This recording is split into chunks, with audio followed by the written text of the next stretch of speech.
Welcome to Brainstorm MTG. I'm ELD, and this is Fast Effect, Double Speed Magic the Gathering from ELD's Time Vault Games in Bellingham, Mass. We have Stompy versus Goblins here in the finals of the ELD Pauper Open. The winner will get this playmat on the left side. Mark actually playing on a playmat that he won at a previous Open, a Legacy Open that he also won playing Goblins.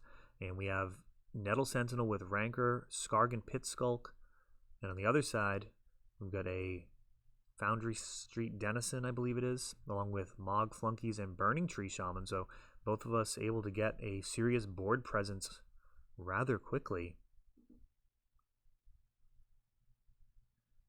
Nettle Sentinel can trade with either of these and push through some damage. And Mark just taking it here, not deciding to do any blocking. Got a Vines of Vastwood, pushing it all the way down to 6. And turn 3 here, Mog Conscripts.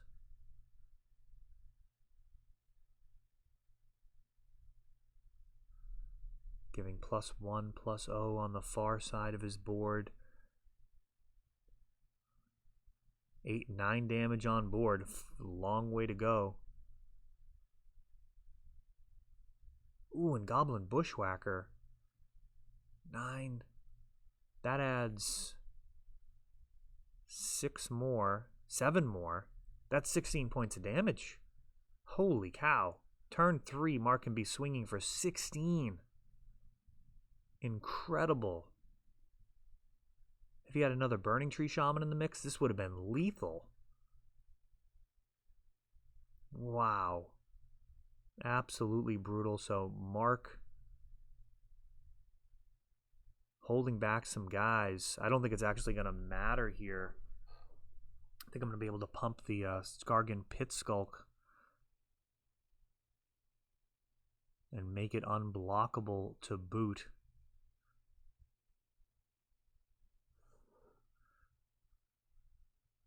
There's no chance of him having Fire Blast. If he had it, he would have just swung with everything and then finished it off with Fire Blast. So just figuring that out and then swinging for 6 here. And that's going to do game number 1, but incredible potential damage there for Mark.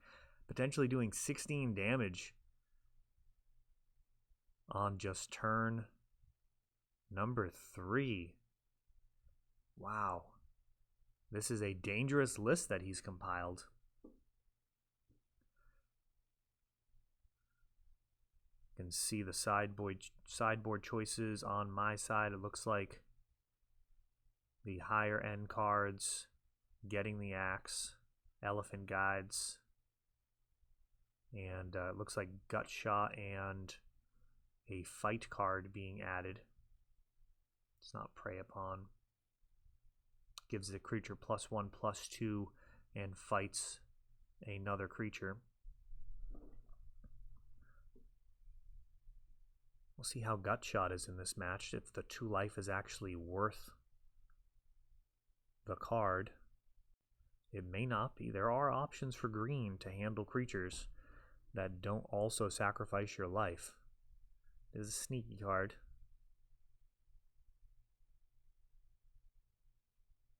Mutagenic Growth may be better.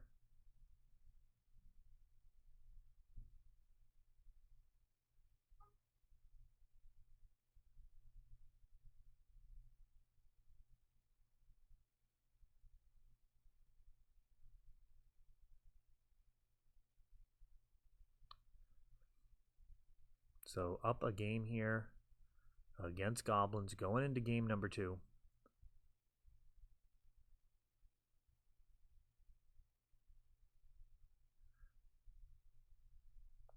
And both of us keeping.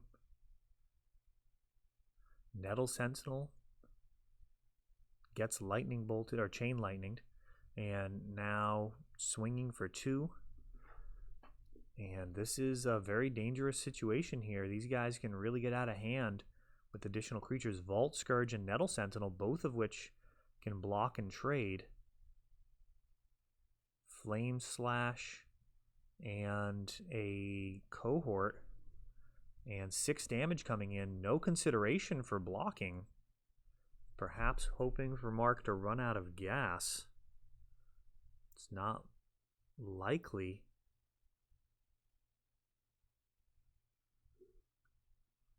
Oh, there we go. Prey or Savage Swipe makes this guy a 4/4, takes out a Foundry Seed Denizen, and that's really the new tech that I was excited to see for Stompy in the wake of Modern Horizons. I'm going to go ahead and swing for 4 and then get a Wild Mongrel on board. That guy can potentially do some blocking. Let's see how this goes. Can reasonably get bigger. Oh, Bushwhacker. What a brutal card here. Getting some additional damage in. So it's going to be 6 damage from the other creatures. Can potentially block the Bushwhacker. This may be time to take out 2 of these creatures.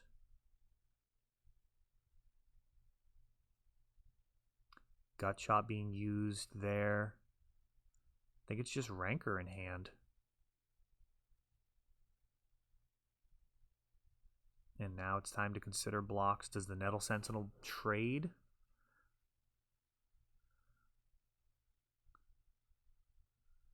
Next turn, the Nettle Sentinel could potentially just hold it back. And the bigger creature is eating just a Goblin left over, down at 8 life from 16. Rancor sends for 4. Down to 7 now. Chain Lightning, killing that Wild Mongrel. No way to keep it alive with the card in hand.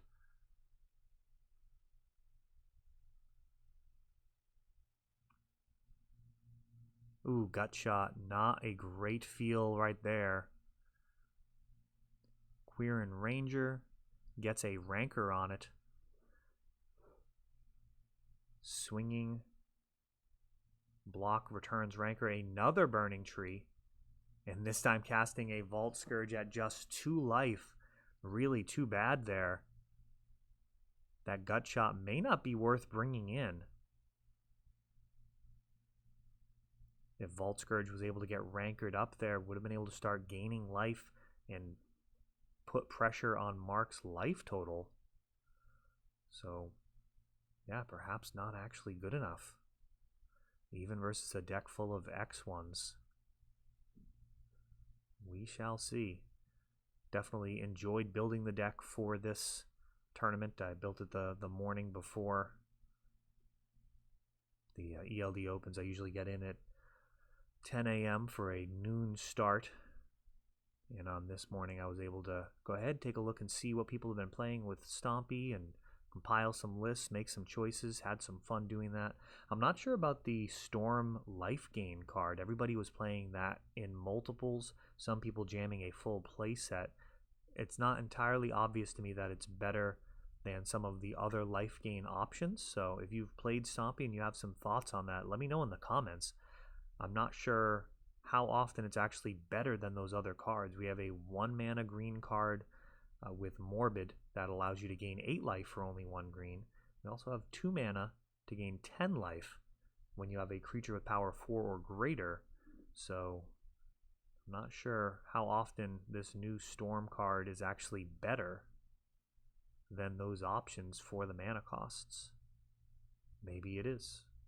Maybe it is consistently. If you've played it, just let me know. Actually, this is why I don't play on camera that often. We do these in one take. Hopefully it's not very long. I'm going to take a look at this is actually the, let's see, the deck box I'm keeping Stompy in. It's a Mirror Mastery little cardboard deck box. This is the deck itself. And the card that I was referring to is the Weather the Storm. Gain 3 life with Storm. A lot of names in Modern Horizons were really on the nose. Weather the Storm for a Storm card. Plague Engineer for a walking engineered plague. I'm surprised they didn't call the Lightning Elemental a Blightning Elemental. There may have been some conflict about that at Wizards trying to push that name through.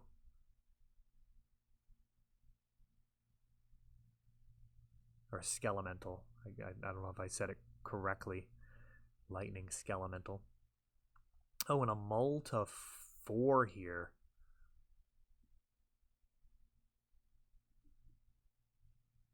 Is that a mull to 4? No, this is sideboarding. All right. I know I mulliganed in this tournament really, really hard. Don't remember if it was this match.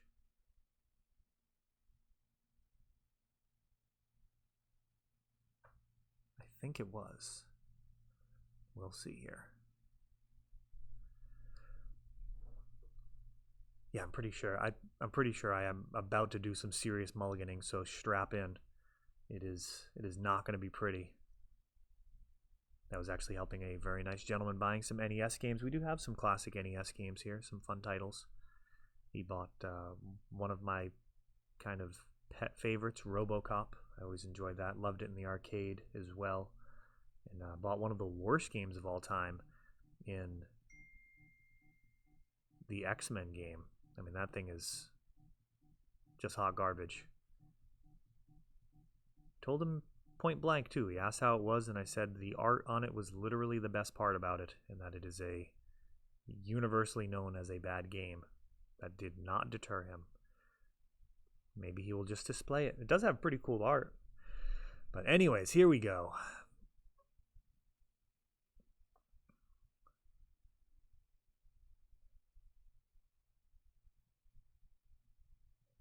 And the mulliganing begins.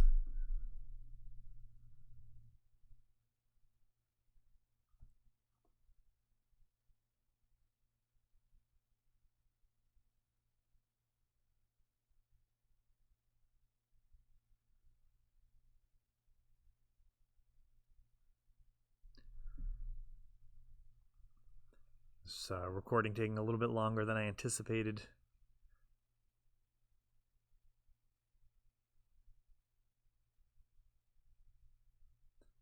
Mulliganing happening. Of a incoming call soon about a new product I'm considering for collectibles. We'll see how that goes. Going to be talking to the folks over at Crystal Fortress. They make some beautiful cases for miniatures out of acrylic. Talked to Jeffrey when he first had the idea at Gen Con. And he's gone on to turn it into a successful business, which is always nice.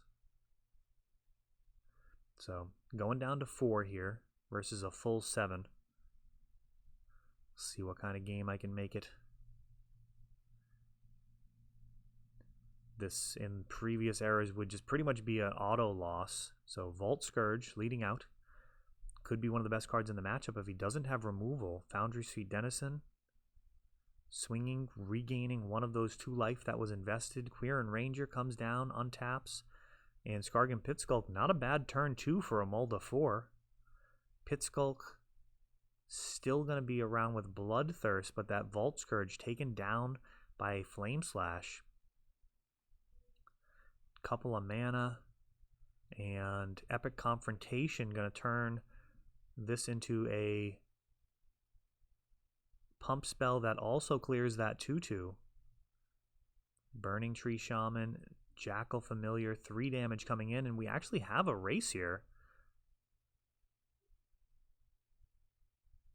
What type of pump spells can be used? Nettle Sentinel, return, replay, just 1 card in hand. Man, a Rancor would be fantastic.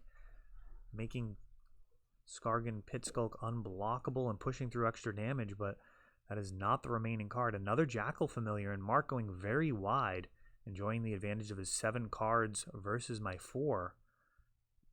Quirion Ranger getting in front of the 1-butt.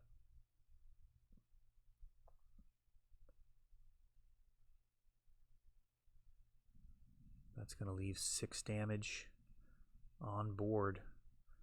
Blocking across the board would still leave Mark up a 2/2 creature in play. Lightning Bolt now. Ooh, to preserve the Quirion Rangers, so a little bit of a bone there. That could have been played pre-combat. Now Howl. Oh, and this could have been a blowout with other blocks. Oh my gosh. That is unfortunate. If Nettle Sentinel was blocking one of those 2/2s and Mark pre-combat did that, that would have been absolutely phenomenal. Perhaps one of the only ways to have gotten back into this game. Let's see how this goes. 7 damage. Nettle Sentinel untapping, presenting lethal on both sides of the board potentially, depending on what comes out from Mark. That does plus. This is 8 damage. Goblin Grenade taking down the 5/5. And now 6 damage coming in. Mark considering final attacks. Just those 2. Blocking. And now all this done off of 1 land.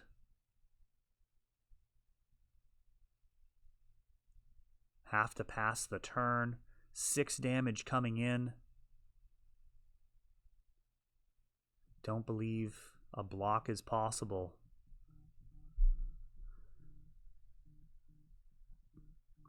And here we go. Mark taking it down in 3. Truly is the Goblin King. That is all for this one, but don't worry, there is a lot more. You can check out our older videos, and we're always putting out new videos from ELD's Time Vault Games in Bellingham, Massachusetts. If you want to help the channel, of course, you can like, subscribe, share, tap that notification bell so you can know the next time our new videos come out. Thanks for watching.